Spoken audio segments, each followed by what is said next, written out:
Parashat Haye Sarah avec Rashi, on est au Revi'i.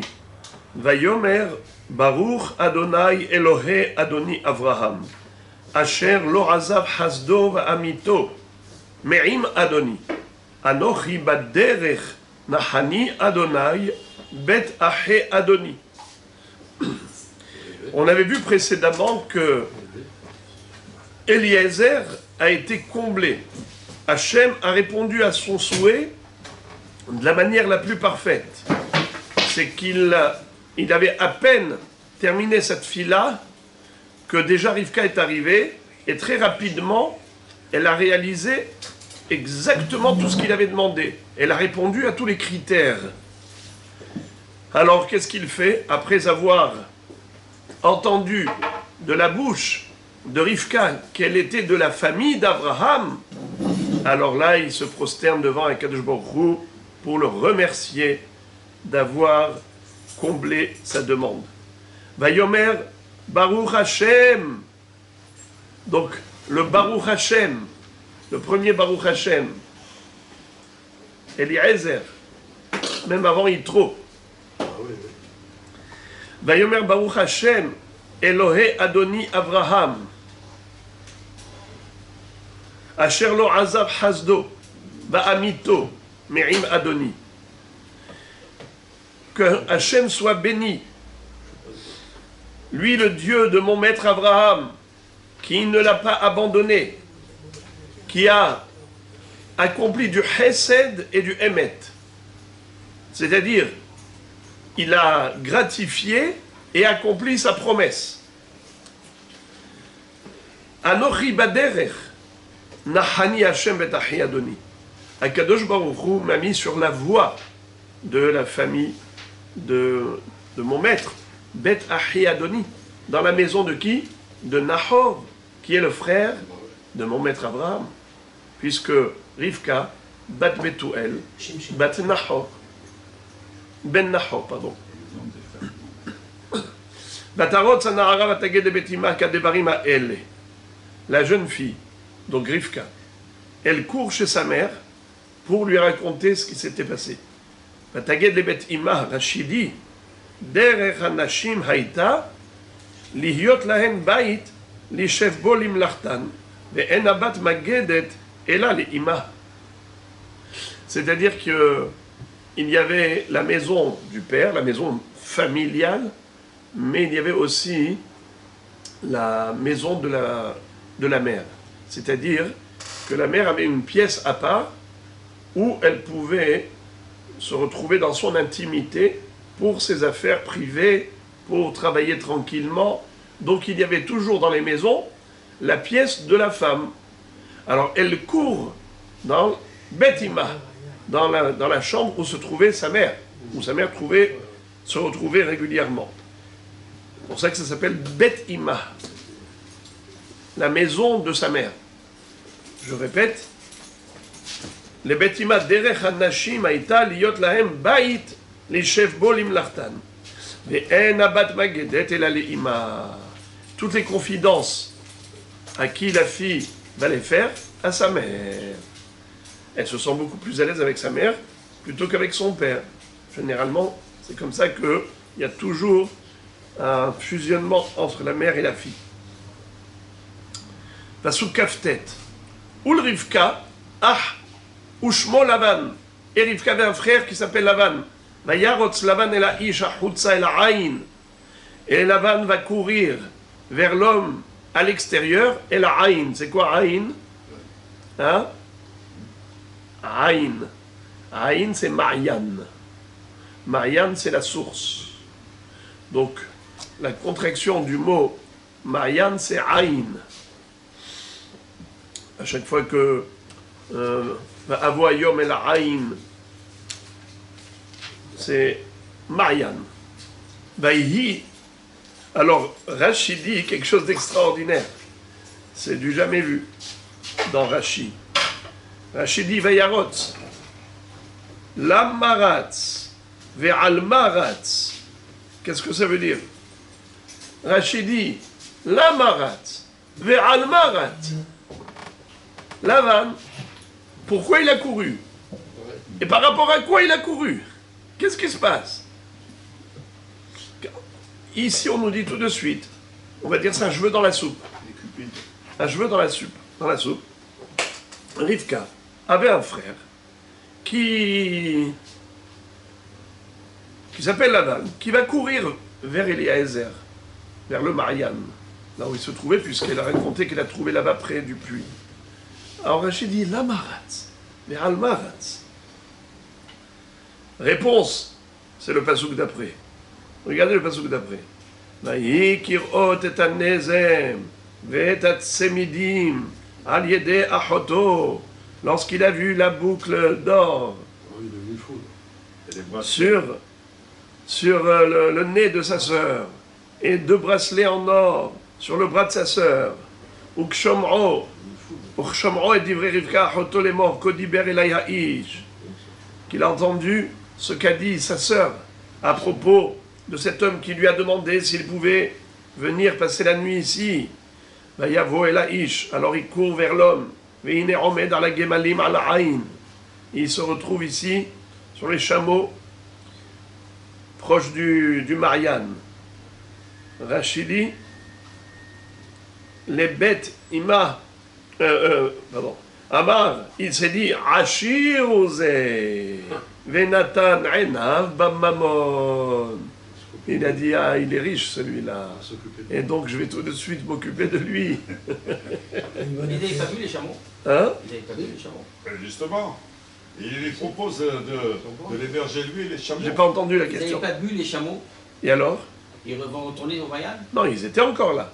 Ça veut dire que lui, il n'a pas bougé. Lui, il a attendu que Rivka aille demander le droit.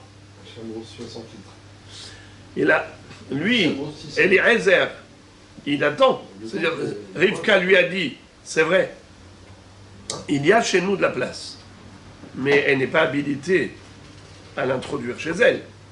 Donc elle va d'abord demander à son père, à ses parents, est-ce que je peux l'amener, cet homme-là? Il a pris la décision après son père. Alors c'est lui, exactement. Alors qu'est-ce qui s'est passé? Il a couru Lavan au Marianne pour aller chercher Eliezer. Alors j'ai vu un Faresh qui dit la maratz ve'al maratz. Pourquoi Rachid se répète? Pourquoi il a couru et par rapport à quoi il a couru? Il dit que nous avons une règle.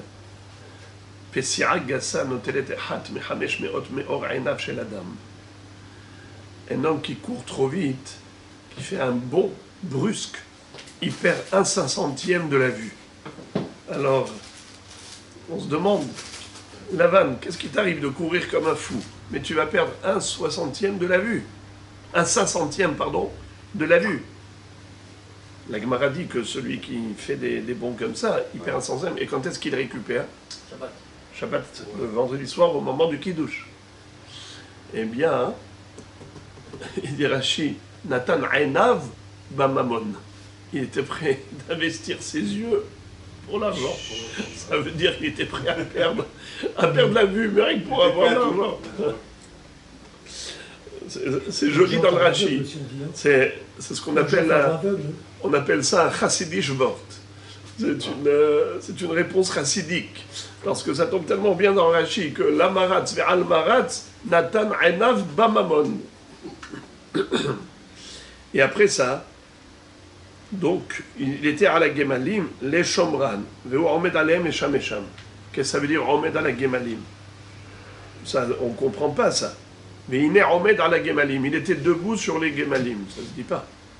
Pourquoi on est debout sur un chameau? On est assis. On veut une omed à la Gemalim.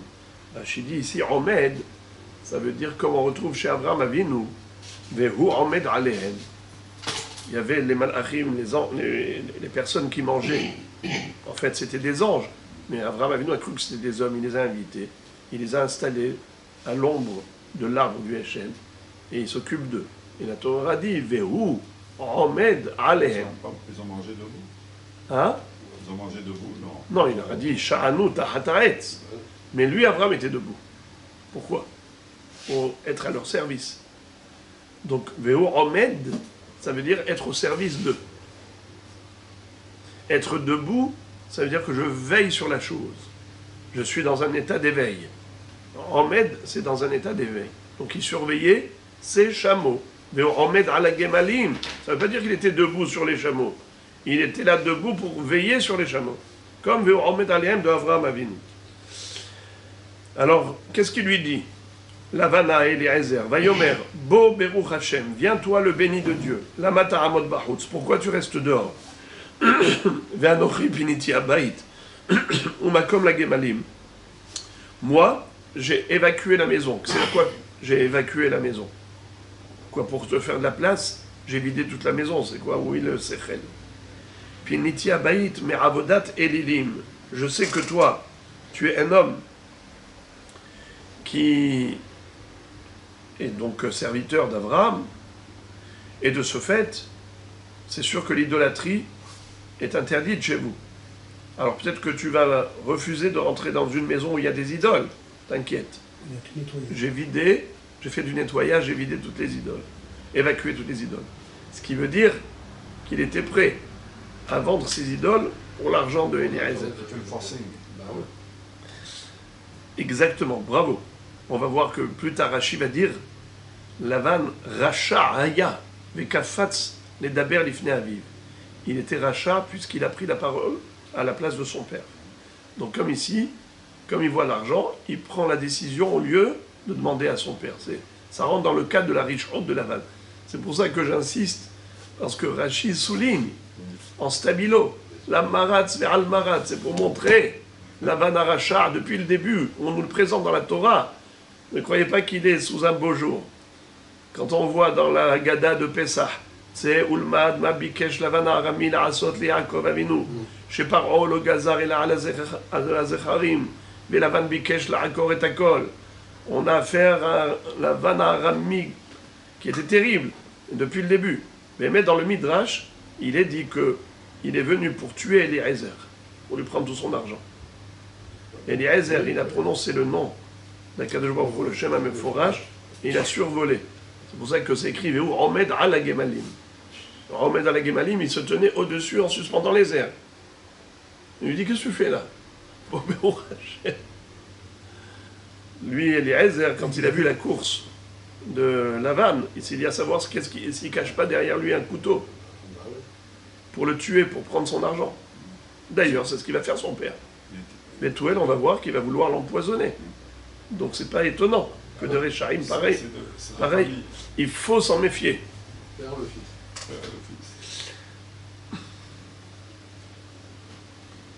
Alors, très bien.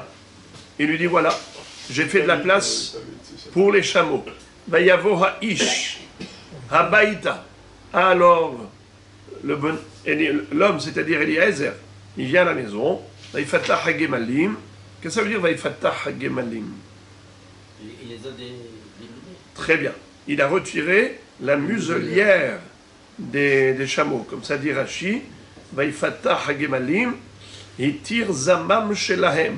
Il a retiré le zamam, la muselière. Chez Aya sotem et piem, chez loirou baderer bizdot acherim. Pourquoi c'est important de le souligner?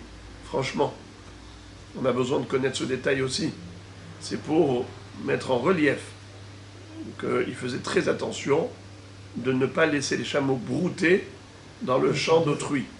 C'est la raison pour laquelle ils étaient toujours muselés. Et ça, c'était spécifique à Abraham. Les chameaux d'Abraham. Donc la Torah met en relief même ce détail. Mais maintenant qu'ils sont rentrés à l'intérieur, alors maintenant il peut les démuseler. Vaïten teven ou mispo la gemalim, il donne de la paille et du foin aux chameaux, ou maïm l'irchotz ragla veragla anashim asherito. Et donc il leur donne de l'eau pour se laver les pieds. Vayussam lefanav le echol. Regardez s'il vous plaît comment c'est écrit. Vayussam lefanav le echol. On a mis, il a été mis devant lui à manger. Vayomer lo ochal, il a dit: je ne mangerai pas. Ad im dibarti devarai. Tant que je n'ai pas encore parlé. Jusqu'à ce que je parle. Vayomer daber. Alors il lui a dit: vas-y, parle. Rashi nous dit: Ad im dibarti devarai. הרי אם משמש בלשון אשר, ובלשון כי מועד כי יבוא שילה, וזה שאמרו אבותינו זיכרונם לברכה, כי משמש בארבע לשונות, והאחד והוא אם. Bon, alors, עד אם דיברתי דבריי jusqu'à ce que je parle. Pourquoi est-ce que le Vayussam est écrit comme Vaïsem? Vous avez vu comment c'est écrit? Est-ce que vous voyez à côté de Vayussam? Il y a 2 Yud. Exactement. Pourquoi il y a 2 Yud au lieu de Vayussam?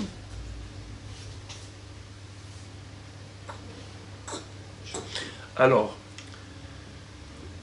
Vayussam lefanav lechol et Vaïsem. En fait, il y a un homme qui lui a mis à manger, et après il y a un ange qui a retiré l'assiette qu'il avait, qui lui a mis une autre. Ça veut dire qu'il y a eu, tout seul, un changement d'assiette. Une assiette qui part d'un endroit à l'autre. Soucoupe volante. Ça veut dire que Bethuel a mis une assiette avec du poison à Eliezer pour qu'il meure et qu'il lui prenne tout son argent. Qu'est-ce que fait le malheur? Il prend l'assiette de Bethuel, il la met à Eliezer. L'assiette de Eliezer, il la met à Bethuel. Donc il est mort. Bethuel, quand il a mangé, il est mort empoisonné par son propre poison. Et Rashi va dire plus tard, pourquoi est-ce que pourquoi lui a réservé ce poison? Parce qu'il voulait empêcher le Shidduch de Yitzhak et Rivka. Alors c'est pour ça que c'est écrit Vaïsem, c'est pour dire que lui, comment il s'appelle, Bethuel, il lui a mis l'assiette. Mais après ça, cette assiette, Vayussam. Il y avait le Vaïsem, parce que c'est quoi Vayussam, tout seul, l'assiette elle arrive. Eh bien oui. Il y a eu le Vaïsem et Vayussam. Vaïsem, c'est Bethuel qui lui a mis, et Vayussam, c'est le Malach. Vayomar Eved Avraham Anochi. Il commence par se présenter. Carte visite, je suis le serviteur d'Abraham. Hashem Berach et Adoni Meod. Vaigdal. Mon maître a été béni par Akadosh Baruch Hu. Hashem l'a gratifié d'une grande richesse. Vaigdal. Il a grandi, il a prospéré. Vaiten Lotson, Ubakar, Vechesev, Vezahav, Va'avadim, Ushpachot, Umalim, Vahamorim. Dieu lui a donné du menu bétail, du gros bétail, de l'argent, de l'or, des serviteurs, des servantes, des chameaux et des ânes. Pourquoi il raconte tout ça? Pourquoi il raconte tout ça? Regardez Rashi. La Medvav. Vaïtenlo et kol. Non mais excusez-moi, c'est juste après. Vatelet Sarah et Shet Adoni ben Ladoni Acharez Zigdanda Vaïtenlo et kol Asherlo. Sarah, l'épouse de mon maître, lui a donné un enfant après sa vieillesse. Et il lui a tout donné. Vaïtenlo kol Asherlo, Rashi dit Shtar matana her'a lahem. Il leur a présenté l'acte de legs. Comme quoi Abraham a tout donné à son fils Yitzhak. Et pourquoi il avait fait ça? Pour, évidemment, stimuler la famille de la jeune fille, pour que il n'y ait pas de retenue, qu'il n'y ait aucune opposition, qu'au contraire, qu'ils se disent, si le mari de notre fille sera tellement riche, donc elle pourra dormir tranquille. Alors, Vayashbi'eni Adoni il est mort, L'otikahisha libni mi benot kenaani. Mon maître m'a fait jurer de ne pas prendre une femme pour son fils des filles de Kenaan. Asher anochi yoshev be'artso, parmi lesquelles je suis installé. Imlo el betavi teler vel mishparti. Si ce n'est que d'aller à la maison de mon père, c'est-à-dire mishparti, ma famille. Mais la karta isha libni. Et là-bas, de là-bas tu prendras une femme, une fille, pour mon fils. Va Omar el Adoni, Ulai lotove haisha lalechet acharai. Et j'ai dit à mon maître, peut-être que la fille ne voudra pas me suivre. Ulai, Rashi, Ulai sans le vav. Elai ktiv, comme si on pouvait lire Elai. Bat haitalo le Eliezer. Eliezer avait une fille.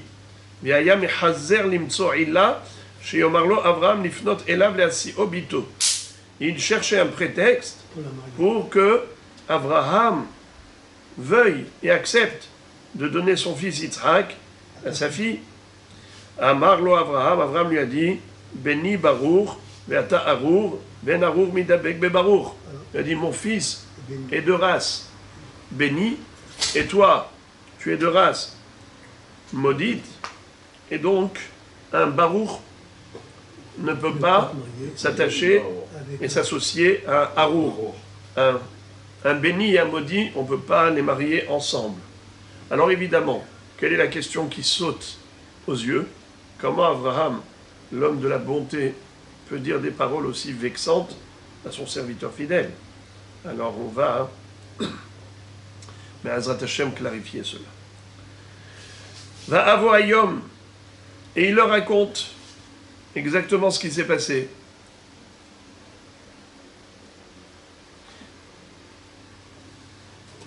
Juste une parenthèse. Comment ça se fait que Rashi ait expliqué cela ici seulement? Pas seulement ça. C'est que le Oulaï, il est écrit avec Vav la première fois. Il est écrit sans Vav la deuxième fois.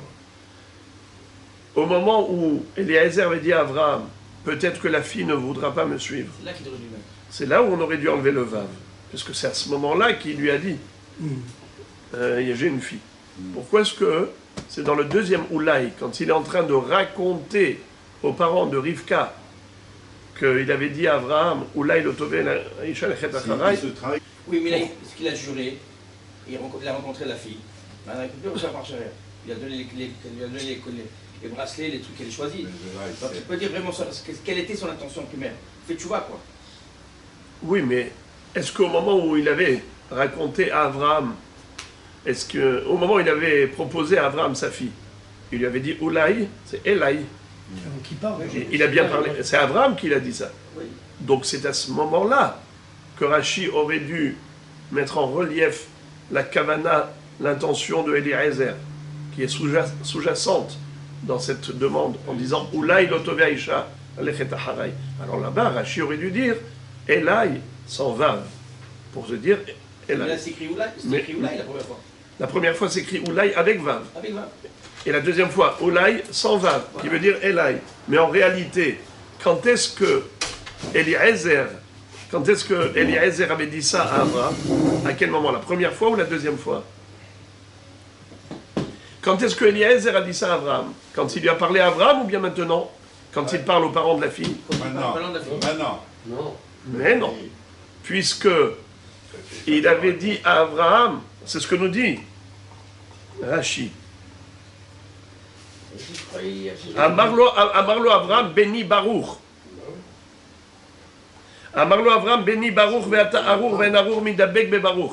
ויאמר אליו, העבד אולי לא Tové, טובה. Il est plat אולי. hein? אולי il est plat. Vous parlez duquel? Vous parlez de maintenant, de ce qu'on est en train de lire maintenant? Non, je suis d'avant. Ouais, et ici, alors donc, alors est-ce qu'à ce moment-là, il avait dit à Abraham, et laïktiv, il y a deux fois Oulaï. Ah, ouais. Au moment De Oulaï. des faits et au moment de l'histoire. Au moment du récit et au moment des faits. Naron. Alors, si ça s'est passé au moment des faits, c'est là-bas que Rashi aurait dû le dire. Pourquoi Rashi a attendu de le dire rien qu'ici? Ou plutôt, pourquoi la Torah, elle a retiré le vav rien qu'ici? Au moment où lui, il raconte aux parents l'histoire. Mais Rashi aurait dû retirer le vav déjà au moment où Eliezer est en train de parler à Abraham. La réponse, c'est qu'en réalité, Eliezer, il n'a pas dit ça ouvertement à Abraham. En fait, c'était... Il était en train de chercher des prétextes. Oulaï, peut-être que la fille ne voudra pas me suivre.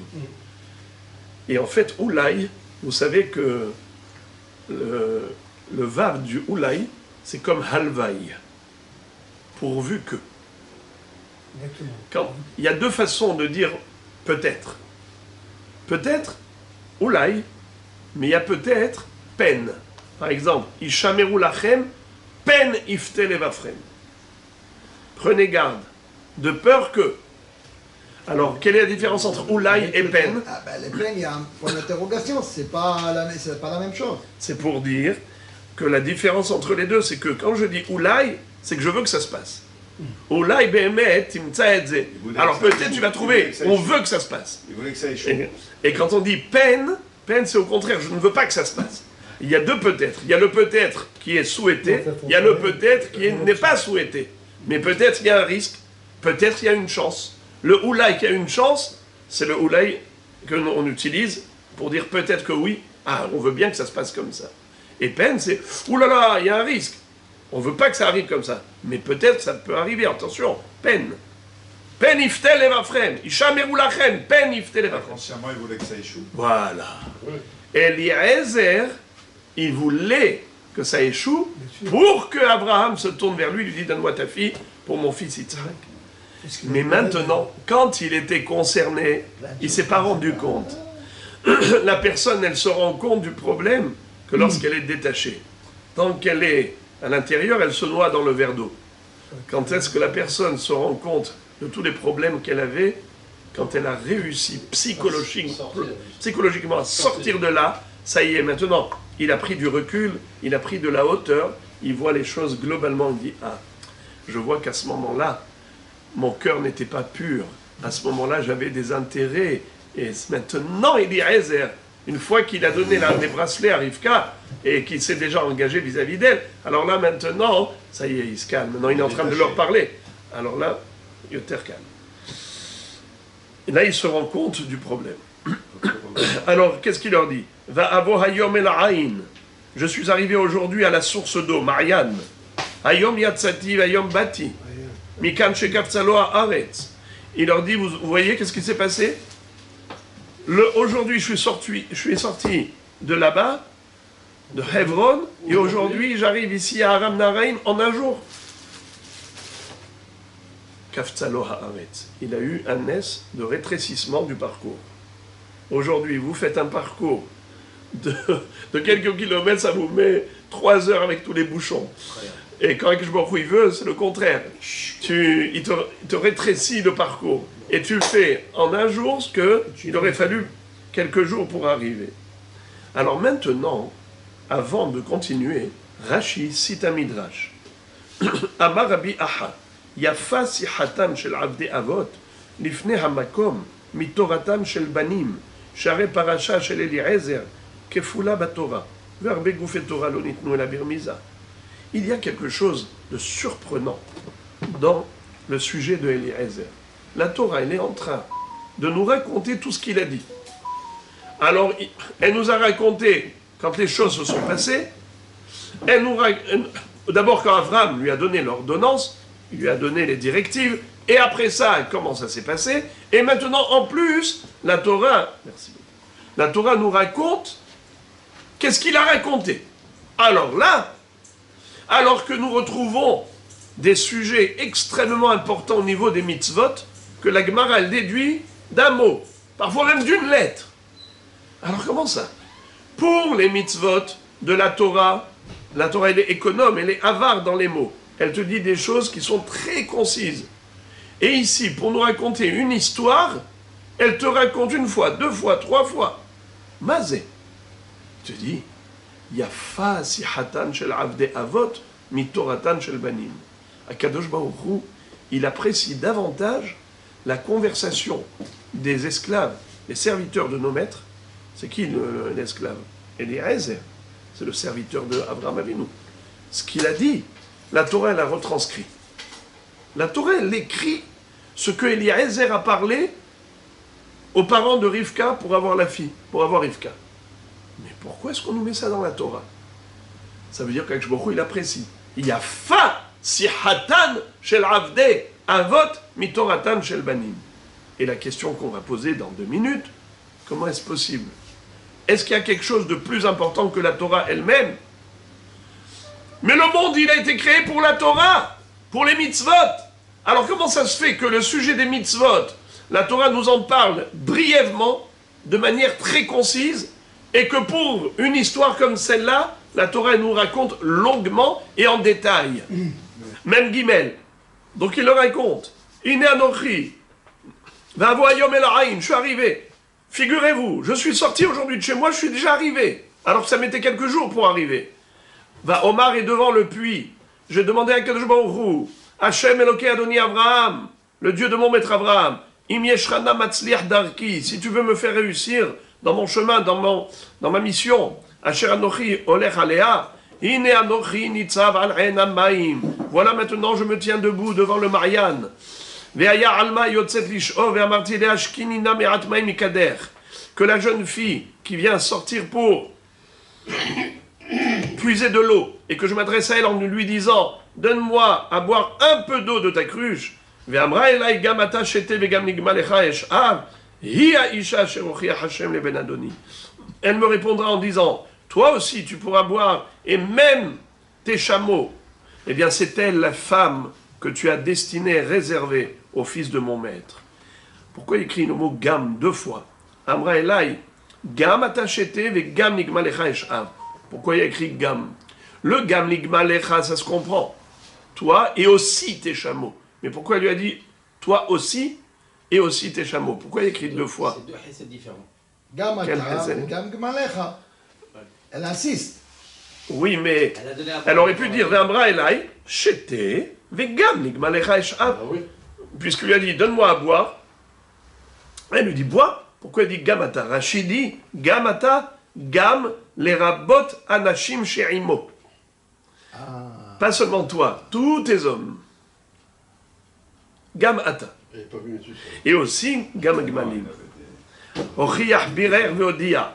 Akadosh Baruch Hu, c'est comme ça que tu vas me montrer qui tu as sélectionné comme jeune fille pour Zivug de Yitzhak.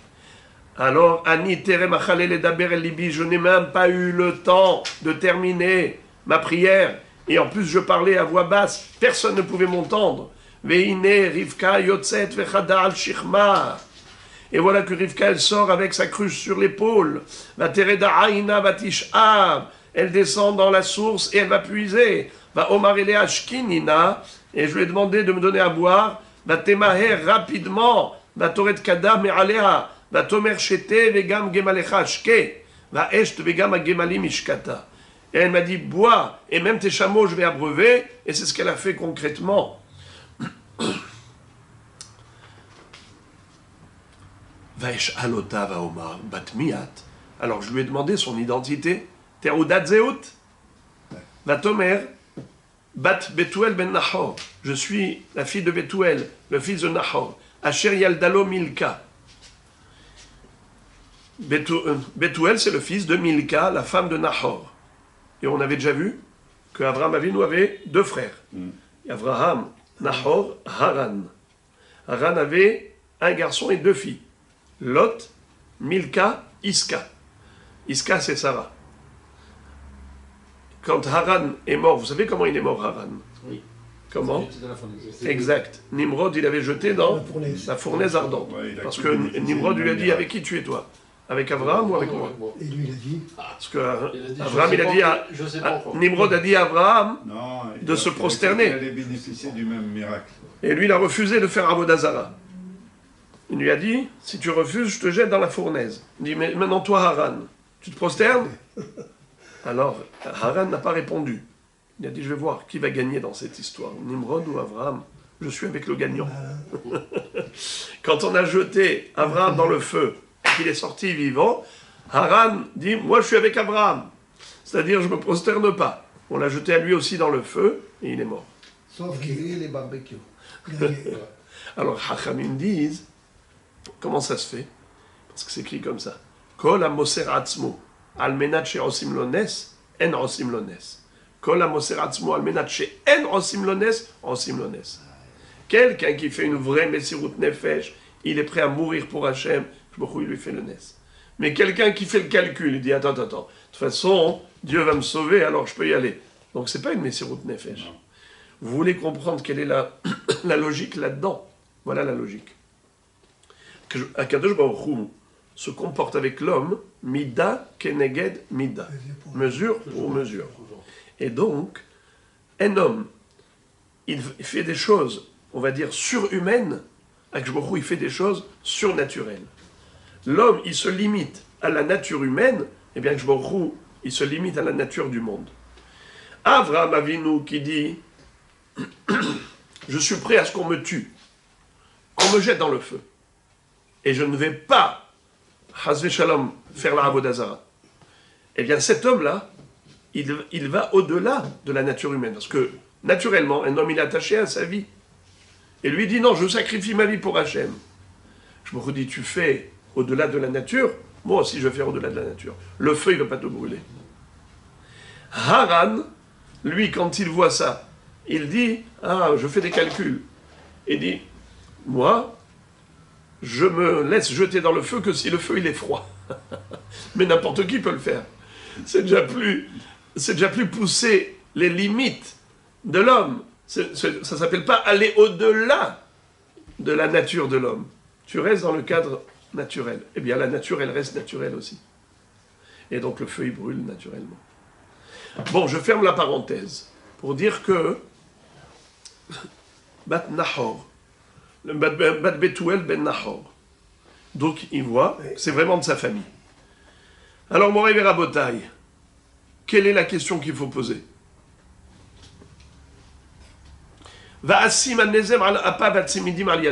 Je lui ai demandé, qui es-tu? Elle m'a dit qu'elle est de la famille d'Abraham. Je lui ai mis les bracelets et la boucle d'or. Il avait dit à l'envers. Bravo! Mais c'était le contraire. C'est pas vrai. Dans la chronologie, c'était juste le contraire. D'abord, il lui avait donné les bijoux, et après, il lui a demandé qui est-elle. Regardez comment dit Rashi. Vaesh'al va'asim shina seder. Shari utchila natan. Be'achakar sha'al. Ella shelo yitpesu bidvarav yomru. He'ach natatala. Ve'adayin encha yodea mihi. C'est-à-dire, ils vont dire, tiens, un menteur. Arrête de nous raconter des histoires à dormir debout.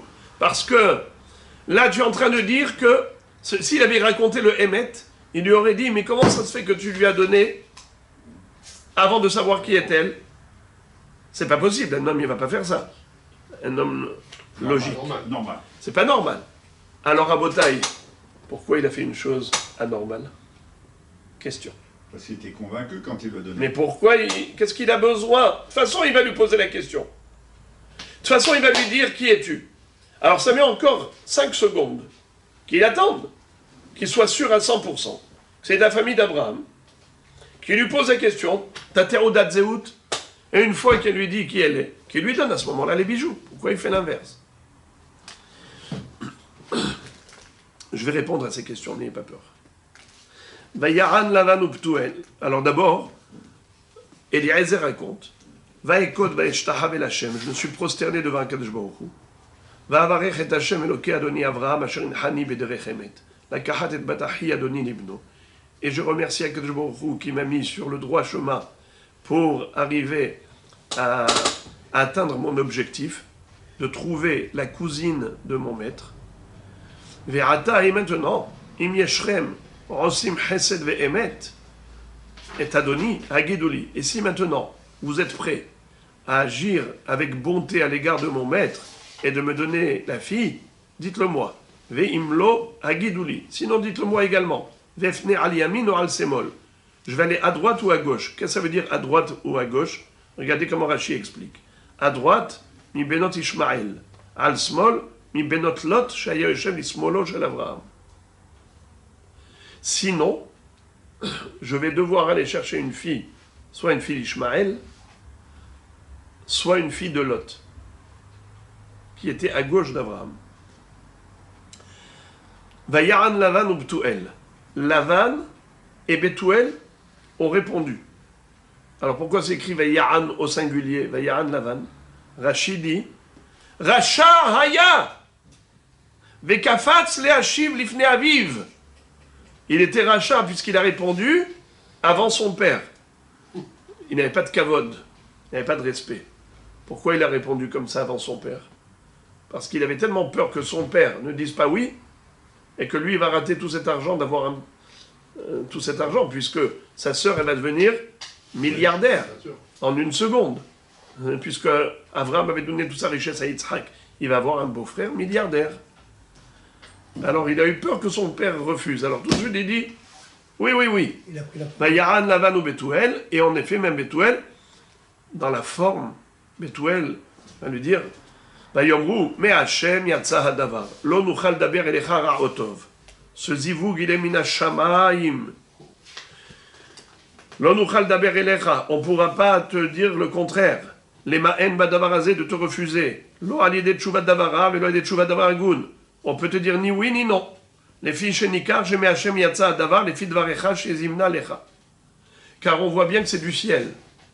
Car d'après tout ce que tu nous as raconté, on voit bien que c'est Akadosh Baruch Hu qui l'en veut. Il en veut de ce Shidur. Puisque, d'après ce que tu nous as dit, il y a eu des miracles. En un jour, tu es arrivé ici. Et voilà que tu as fait une prière. Et Hachem, il a comblé ta demande avec des détails précis, exactement comme tu l'as demandé. Alors, on peut te dire, non, mais Hachem yatsa adava. On voit que c'est un zivug min hashamayim. Alors, qu'est-ce qui se passe? Dès qu'ils lui ont dit ça, regardez ce qu'ils vont lui dire. Hine Rivka lefanecha, karbalech. Voilà, Rivka, elle est devant toi, prends-la. Uthi isha le ben adonecha. Elle deviendra l'épouse du fils de ton maître, Kacher diber Hashem, comme Dieu l'a voulu. Vahi Kacher shamar eved Abraham et d'Ivrehem, vaishtahu arza Hashem. Lorsque Eliezer a entendu cela, il s'est immédiatement prosterné devant Akadosh Baruch Hu, et Rashi dit, vaishtahu arza mikan shemodim al besora tova. De là, on apprend qu'il faut remercier Akadosh Baruch Hu pour une bonne nouvelle. Pas seulement pour une belle réalisation, mais rien que pour la bonne nouvelle déjà. Avant que ça se réalise, déjà tu dois dire merci. Alors qu'est-ce qu'il fait tout de suite? Vayotzer eved, klechesef, uklezav, ubgadim, vaiten le Rivka. Il va tout de suite sortir des bijoux et toutes sortes de très beaux vêtements. Il a donné à Rivka. Vayumigdanot natan le achia ul ima. Et il a donné toutes sortes de friandises à son frère et à sa mère. Et là, du coup, on ne parle plus de Bethuel. Vayochlu vaishtu ve'anashim asher imo vayalinu. Ils ont mangé, ils ont bu, lui et ses hommes. Ils ont passé la nuit là-bas. Vayakumu baboker. Le matin, il se lève. Vayomer shalechoni ladoni. Et il demande, laissez-moi partir, renvoyez-moi chez mon maître. Vayomer achia ve'ima. Son frère et sa mère. Ils vont lui dire, Teshev an-na'ara itanu yamim o asor, que la jeune fille reste avec nous, yamim o asor. Qu'est-ce que ça veut dire, yamim o asor, d'après vous? Que la jeune fille reste avec nous, yamim o asor. Plusieurs jours encore, plusieurs jours. Ou bien la traduction. Un délai indéterminé. Un an ou 10 mois. Teshev itanu an-na'ara yamim o asor. C'est quoi asor? Le mot asor. C'est pas 10, c'est Assor. Asor, c'est 10. Ouais. Resser. Alors c'est quoi yamim? C'est un an. Yamim. Il y a des jours. Des jours. Alors, c'est quoi yamim o asor? Jusqu'à 10 jours. Alors, c'est quoi yamim? Un jour. Jusqu'à Non, o c'est où ça? O yamim, o asor. Alors traduisons. Yamim, c'est combien de jours? 2. O asor, 10. ou 10. Alors, s'il te plaît, qu'elle reste avec nous 2 jours ou 10 jours. Si tu veux pas 2 jours, alors au moins 10 jours. Ça se parle, ça se dit? Je répète. Vous ne pouvez pas rester, s'il vous plaît, 2 jours. Mais si vous ne pouvez pas rester que 2 jours, alors s'il vous plaît, restez 10 jours. Ça se dit pas, ça. C'est à l'envers. Eh bien, Rachid nous dit que le mot yamim, ici, ça ne se traduit pas par des jours classiques. 2 jours. Shne yamim. Yamim, ici, c'est 1 an. Et Assor, c'est quoi Assor? 10 ans. 10 mois. 10 mois. Dans une année, il y a 12 mois. Alors qu'elle reste avec nous pour le trousseau, pour préparer tout le linge de maison, sa famille, son mariage, qu'elle prépare pendant 1 an, 12 mois. Yamim, or Assor, sinon au moins 10 mois. Et où on voit dans la Torah que le mot Yamim, ça fait référence à tous les Yamim d'une année. 365 jours. Kol Yamim. Yom, Rosh Hashanah. Yom. Yamim, pas Yom, Yamim. Une fois dans la Torah, on retrouve ça. C'est à propos de Bater Arechoma. C'est quoi Bater Arechoma? Normalement, à l'époque du Yovel, à chaque fois qu'on achetait un bien immobilier, il retournait chez son ex-propriétaire à l'année du Yovel, du jubilé. Tous les 50 ans, la Yovel, Shnat Yovel. Alors le Beddin, le Sanhedrin, il sonnait le shofar le jour de Kippour. D'ailleurs, c'est la seule. Pourquoi on sonne le shofar Motzae Kippour? Pour ça. Aussi. Ouais. C'est pour dire aux gens, voilà, Kippour est terminé, mais aussi pour rappeler la Tekirat Shofar du Sanhedrin une fois tous les 50 ans. Et pourquoi d'ailleurs il s'appelle Yovel? 50. Yovel, c'est shofar. Où est-ce qu'on retrouve que le mot Yovel, ça veut dire shofar? Au moment du Matan Torah, Vayhi kol ha-shofar, holer vehazek me'od, Moshe yedaber, ve'elohim ya'anenu bekol. C'est écrit, Bimshoch ha-yovel, hemma ya'alu bahar. Lorsque Akshbaru a dit, personne ne monte sur le mont Sinaï pendant Matan Torah, pendant tous les jours de Matan Torah, Gam, behema, gam ish, lo ya'alu bahar. Mais, Bimshoch ha-yovel, hemma ya'alu bahar. Mais dès que vous allez entendre la sonnerie du shofar, ça veut dire que ça y est, c'est bon. Terminé, Matan Torah est terminé. Celui qui veut monter sur la montagne, il n'y a aucun problème. Mais d'abord, écoutez le shofar. Comment s'écrit le shofar? Bimshoch ha-yovel. Yovel, c'est le bélier. C'est le shofar du bélier. C'est pour ça que l'année du Yovel s'appelle Yovel, parce qu'elle était marquée par la sonnerie du shofar du Beddin le jour de Kippour. Et qu'est-ce qui se passait? Ukratem deror la haaretz ulchol yoshveha. Ukratem deror la haaretz ulchol yoshveha. Veshavtem ish el achuzato, ve ish el mishpachto tashuvu. Ça veut dire qu'au moment de la tkirat shofar du Sanhedrin, pendant l'année du Yovel à Kippour, alors veshavtem ish el achuzato. Chacun récupérait son bien immobilier. Ça veut dire que toute vente, elle n'était jamais ad vitam aeternam. C'était jamais définitif. Que pour 49 ans. Et parfois pour 40 ans, parfois pour 30 ans. Ça dépend dans combien de temps arrive l'année du Yovel. On savait que le Yovel, c'était la restitution de tous les biens à l'ex-propriétaire. Comme si c'était une location. En fait, on calculait la vente en fonction des années qui restaient jusqu'au Yovel, puisqu'au Yovel, ça revient. Mais il y a une maison qui ne revenait pas. Jérusalem. Baté Are Homa.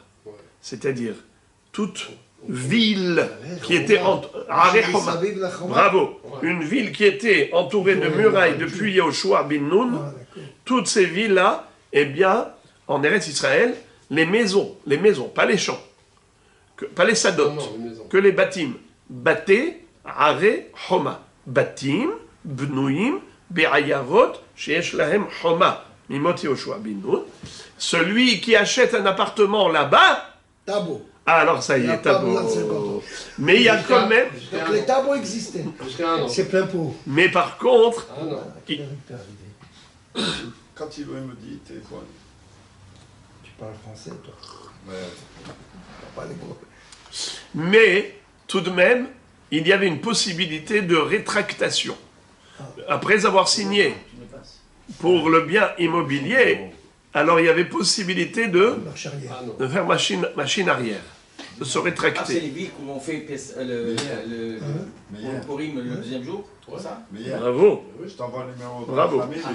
Et c'est de là que ça vient après leur prestance là. Exactement. Elles avaient une kedusha spéciale. Et puis, donc les bâtés Arehoma, mais la raison de Purim, c'est pour une autre raison. Pourquoi on fait ça? Purim. Pas du même secteur Oui, géographique. oui, c'est le même statut, mais c'est pour une autre raison. Pourquoi on fait la Megillat Esther le 15 Adar? On fait Purim le 15 Adar au lieu du 14 Adar dans les bâtés Arehoma. Dans les Arehoma, pourquoi? C'est parce que Shushan Abira était Mukefet Homa. Elle était entourée de murailles. Et là-bas, Esther Amalka a demandé d'avoir un jour supplémentaire pour combattre les ennemis. D'accord? Les abattre. Et ça lui a été accordé. Donc il y a eu un deuxième jour de Ness. C'est pour cela que ils font, dans les habitants de Shushan, ils font Zecher la Ness le 15 Adar. Pourquoi? Quel était le deuxième jour de combat pour les habitants de Shushan? C'était quel jour? Quelle date? C'est le 16, le 15? Pas le nom de Pesach, non? Le 14. Parce que le combat dans toutes les villes, c'était quand? C'était le 13 Adar. dans toutes les villes. C'était le 13 Adar, le jour du Ta'anit Esther, pour ça qu'on jeûne. Pour ça qu'on jeûne, comme eux, ils ont jeûné le jour du combat. Quand est-ce qu'ils se sont reposés? Le lendemain. C'est quoi? C'est le 14. Pour ça qu'on fait Pourim quand? Pas le 13, le jour du combat, mais le 14, le jour du repos du combat. Quand on a remporté la victoire, c'est le lendemain qu'on a fait la fête. Ça, c'est pour toutes les villes. Mais à Shushan, ils se sont battus même le 14. Quand est-ce qu'ils se sont reposés? Le 15. Alors, quand est-ce qu'on fait la fête à Shushan? Le 15. Maintenant, Shushan, c'était une ville entourée de murailles. Alors, on aurait pu dire... Normalement, la référence, c'est pas Yoshua bin Nun. Quel rapport Yoshua bin Nun? Yoshua bin Nun, c'était bien avant l'histoire de Purim. Purim, c'était à la fin des 70 ans de Galout Bavel. Yoshua bin Nun, c'était depuis 900 ans plus tôt. Nachon, parce qu'on avait d'abord les 480 ans jusqu'à ce qu'ils aient construit le Beth Amikdash, après 410 ans jusqu'à ce qu'il ait été détruit. Donc on est bien avant. Alors quel rapport Purim avec Yoshua bin Nun? Tu vas lire le 15 Adar, la Megillat Esther, dans les villes qui étaient entourées de murailles depuis Yoshua bin Nun. Quel rapport? Il fallait dire Mukafot Homa Mimot Ahashverosh. Comme Shushan. La réponse nous dit Rachamim. Et étant donné que, à ce moment-là, Eretz Israël était détruite, on était encore en Galout Bavel, eh bien on n'a pas voulu faire du Kavod à Shushan, on a voulu faire Kavod à Yerushalayim, à Eretz Israël. On a dit les villes entourées de murailles depuis Yoshua bin Nun qui a conquis Eretz Israël, chez Kavash et Haaretz. Et donc c'est pour ça qu'on a pris à lui comme référence. Donc c'est un autre sujet, ça n'a rien à voir avec le Yovel, que je vous ai dit, que tous les biens immobiliers, ils sont restitués à leurs propriétaires, au Yovel, mais pas Bate Arehoma, des maisons qui sont dans une ville entourée de murailles depuis Yoshua bin Nun. Là-bas, on a une possibilité de rétractation après l'achat pendant 1 an.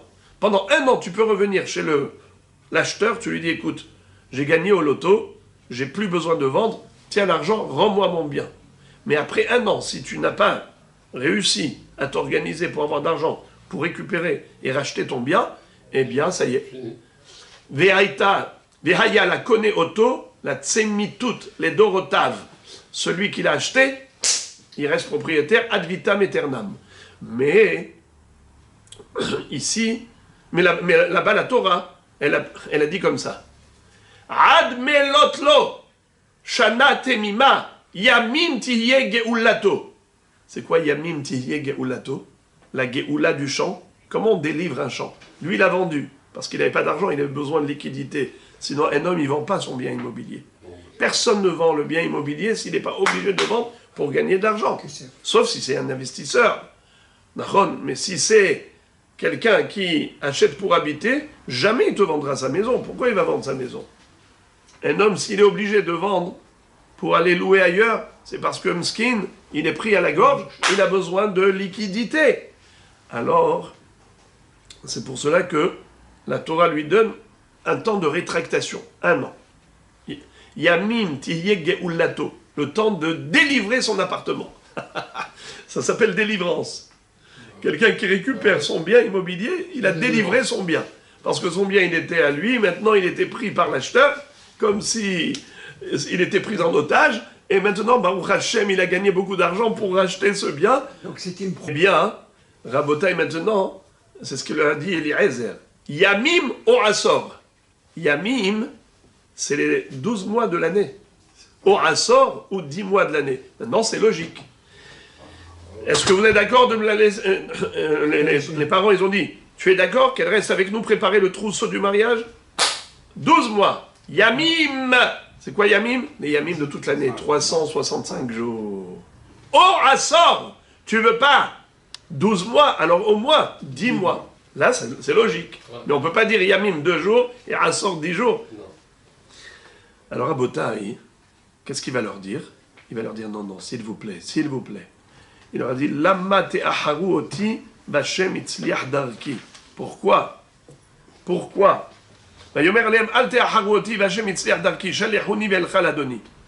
Pourquoi vous voulez me retarder alors que Dieu m'a fait réussir ma mission? Ils ont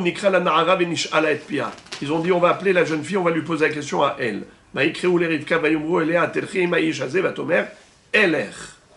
est-ce que tu veux partir avec cet homme pour le mariage avec Yitzhak?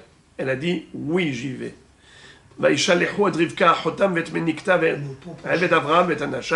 Et donc, ils l'ont envoyé, elle, à Rivka, avec toute sa compagnie. Et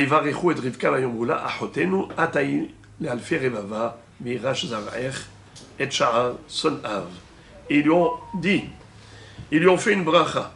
Ils ont dit, on sait qu'Avraham Avinu a été béni par Kadosh Baruch Hu pour avoir une descendance éternelle.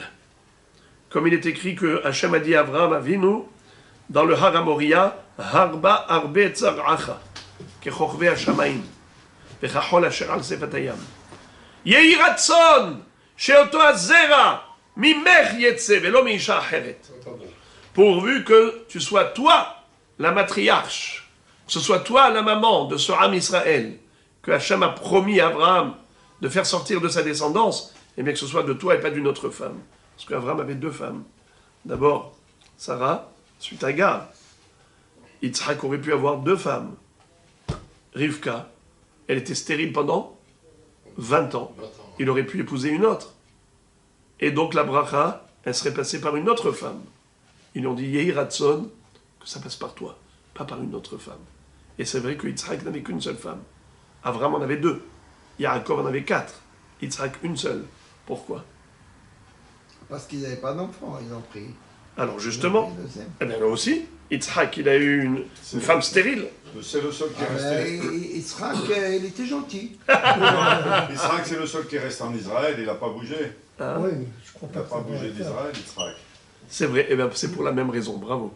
Rachid dit, comme il était en Latmima, un holocauste parfait, Kodesh Kadashim, eh bien, de la même façon qu'il n'est pas sorti d'Eretz Israël pour cette Kedusha, pour cette même raison, il ne pouvait pas prendre une deuxième femme.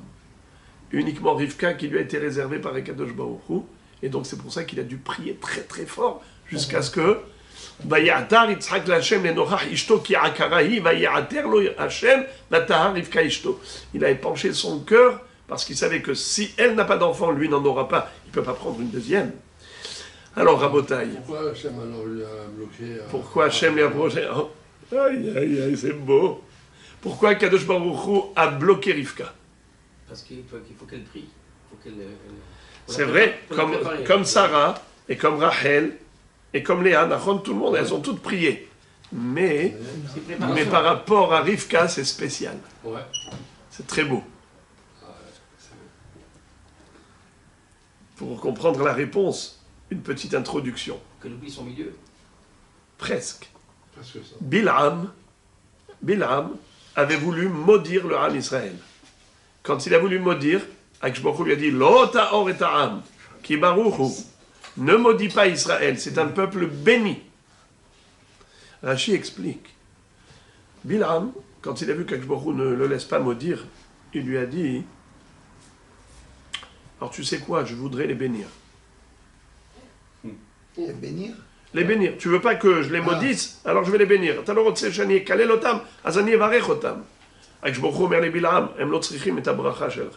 Ils n'ont pas besoin de ta bénédiction. Ils sont déjà bénis. Ki baruch hu. Qu'est-ce que ça veut dire ça? Qu'est-ce que c'est que cette histoire? C'est hyper bizarre. Voilà, ma havruta est arrivée. C'est hyper bizarre. Bilham, au début, il voulait maudire Am Israël. Après ça, Akadosh Baruch Hu lui dit Lo ta'or et ta'am ki baruch hu. Ne maudis pas ce peuple parce qu'il est béni. Rashi explique, c'est quoi cette histoire-là? Dis-lui, ne le maudis pas. Il dit, Bilham dit à Akadosh Baruch Hu, tu veux pas que je le maudisse? Alors laisse-moi les bénir. Il dit ki baruch hu. Ils sont déjà baruch, ils n'ont pas besoin de ta bracha. Machal omrim la tzira. Surtout qu'il est faucheton. L'homme est douvcher. Qu'est-ce qu'on dit à l'abeille? On ne veut ni ton miel, ni ton dard. Ni tu nous piques, ni tu nous donnes ton miel. Ah, moi je l'aime bien le miel. Oh! Alors on a 3 questions sur ce Rashi. Premièrement, c'est pas vrai. Est-ce qu'on dit à l'abeille ne me donne pas ton miel? Je veux ni ton miel ni ton dard, c'est pas vrai. On veut le miel. On veut pas qu'elle nous pique, mais on veut bien son miel. Et en plus, que Bil'am il est bénisse. Et en plus, il est Meshuga, Bil'am, il est devenu fou. Il y a 2 minutes, il voulait les maudire, il voulait absolument être Mekalel et Israël. Quand je lui dis non, faut pas, on dit alors je voudrais les bénir. Mais attends, si tu les aimes pas, ce peuple juif, tu veux les maudire, maintenant qu'on te laisse pas les maudire, qu'est-ce que tu dis alors je veux les bénir? Quoi, tu les aimes tellement? C'est terrible, terrible, terrible. Qu'est-ce qu'on voit ici dans ce Rashi? Qu'au moment où Lavan, avec sa mère, ils ont laissé Rivka partir avec Eliezer, ils lui ont dit Achotenu, at haïl alfe revava. Notre sœur, que tu puisses mériter d'être la maman du Ham Israël. Alfe revava. Shuva Hashem, alfe rivevot Israël. N'est-ce pas? Comme ça on dit. Shuva Hashem, Ubnocho Yomar, Shuva Adonai, rivevot alfe Israël. Alors, elle lui dit, que ce soit toi. Maintenant, qu'est-ce qui s'est passé? Akadosh Baruch Hu a dit, non. Am Israël ne va pas sortir à partir d'une bracha d'un rachat comme Lavan. Et il n'est pas question que le peuple juif soit issu et produit par la bracha d'un rachat comme Lavan. Qu'est-ce qu'il fait Akadosh Baruch Hu? Il bloque Rivka. Il la rend stérile. Comment maintenant elle va avoir un enfant? Yaakov. Quand est-ce? Par la prière de Yitzhak. Par la bracha d'un tzaddik et pas par la bracha d'un racha.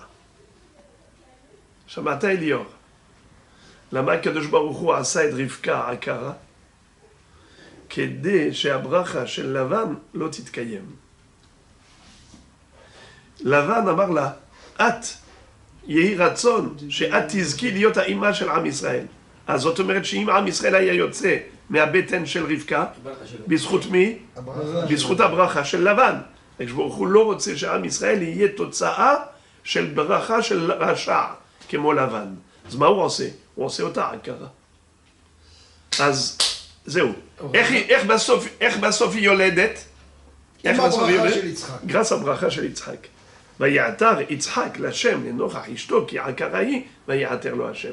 אז עם ישראל יוצא מברכה של צדיק. עכשיו אתה מבין למה בלעם כשהוא רצה לקלל את ישראל, pourquoi il voulait maudire et du coup il veut bénir? Il n'est pas fou parce qu'il sait que si lui Bil'am il va bénir le Ham Israël, lui Bil'am Aracha, toutes les brachot qu'il va faire, Dieu il va les bloquer. Il va, non, il va bloquer. Maintenant tu comprends qu'est-ce que c'est que l'histoire. Exactement, comme Akadosh Baruch Hu, il va les bloquer. Comme Akadosh Baruch Hu, il a bloqué la bracha de Lavan et Rivka elle est devenue stérile parce qu'Akadosh Baruch Hu il veut pas accomplir la bracha d'un rachat. Alors Bil'am il a dit je vais faire la même chose, je vais bénir Am Israël. Et Akadosh Baruch Hu il veut pas que la bracha d'un rachat soit mitkayemet. Alors il va bloquer ma bracha. Alors moi je vais leur faire plein de brachot que Dieu il les bloque. Et ça, c'est pour ça qu'on lui dit, on ne veut ni ton miel, ni ton dard. Et Lior a dit, mais c'est pas vrai, moi j'aime le miel. La réponse, bien sûr, on veut bien le miel, mais pas quand le miel il cache le dard. Lokshe hadvash mastir et haoketz. Betach shekulam rotzim dvash. Aval lo dvash hu mastir et haoketz shemeachorav. Az lachen omer lo miduvshech velo me'oktzech. Tov rabotai. Je vais juste. Hein? Pourquoi 20 ans? Pourquoi 20 ans ça a duré? Il y a un animal qui fait ça. Alors Rachid dit qu'en fait, il y avait 10 ans et 10 ans. Elle avait quel âge quand elle s'est mariée? 3 ans ou 20 ans? Midrash, 3 ans. Oui, mais le pshat, enfin ce qui est. Mais Foursam, c'est 20 ans. C'est 20 ans. Comment on fait le calcul? Non, 3 ans. 3 ans. 3 ans ou 20 ans? 3 ans, 3 ans. Comment on fait le calcul de 3 ans? Comment on fait le calcul? Vahi Yitzhak ben 40 shana bekartu et Rivka. Quel âge il avait? 40 ans. Quel âge il avait au moment d'Arakeda? 37 ans. 37. D'accord? Ouais. On est bien d'accord. 37 ans. Comment on sait qu'il avait 37? Comment on sait qu'il avait 37 ans? Avec Ismaël, il Il a fait la doctrine à 13 ans. Oui, mais quel rapport avec 37?